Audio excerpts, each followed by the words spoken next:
Virus की वजह से होने वाला बुखार वायरल होता है। ये विशेषकर मौसम बदलने की वजह से ही होता है। जब भी मौसम बदलता है तब तापमान के उतार चढ़ाव की वजह से ही हमारे शरीर की प्रतिरक्षी तंत्री कमजोर पड़ जाती है और शरीर जल्द ही वायरस के संक्रमण में आ जाता है।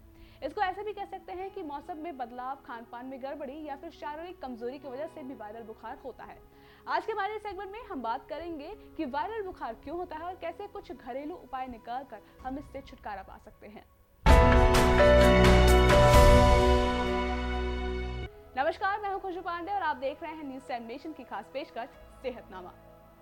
वायरल बुखार हमारे शरीर के इम्यून सिस्टम यानी कि रोग प्रतिरोधक तंत्री को कमजोर कर देता है, जिसकी वजह से संक्रमण बहुत तेजी से एक इंसान से दूसरे इंसान तक पहुंच जाता है।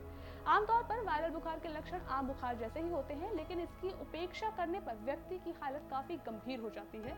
वायरल बुखार दूषित जल या फिर बासी खाने के सेवन से हो सकता है। ये प्रदूषण जैसे कि दूषित वायु में मौजूद सूक्ष्म कणों की वजह से भी होता है। सबसे बड़ी बात यह है कि लोगों को कभी कभार ये अंदाजा नहीं होता है कि वायरल बुखार कब तक उनके शरीर को नुकसान पहुंचा सकता है।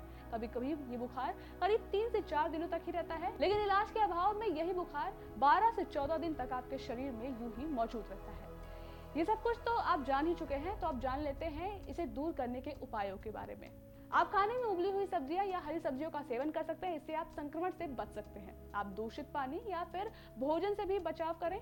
वायरल बुखार से ग्रस्त रोगी के संपर्क में भी आने से आप इससे बच सकते हैं। अपने रोग प्रतिरोधक क्षमता को मजबूत बनाए रखने के लिए आयुर्वेदिक उपचार और एक अच्छी जीवन शैली को अपनाना भी एक सटीक उपाय होता है। लेकिन इतना कुछ करने के बाद भी अगर आपको वायरल बुखार हो जाता है तो आप इन चीजों के इस्तेमाल से इसे ठीक कर सकते हैं। ध्यान रहे कि वायरल बुखार एक वायरस से संक्रमित समस्या है, इसमें एंटीबायोटिक कभी नहीं लेनी चाहिए। ये बुखार की तीव्रता को बढ़ा देता है।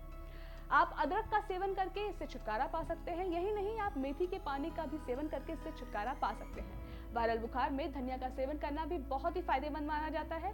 वहीं तुलसी, गिलोय, काली मिर्च का चूर्ण, लौंग पाउडर समेत कई अन्य चीजों के इस्तेमाल से भी आप इससे छुटकारा पा सकते हैं। और अगर ये सब कुछ फेल हो जाता है तब आप डॉक्टर की सलाह लें।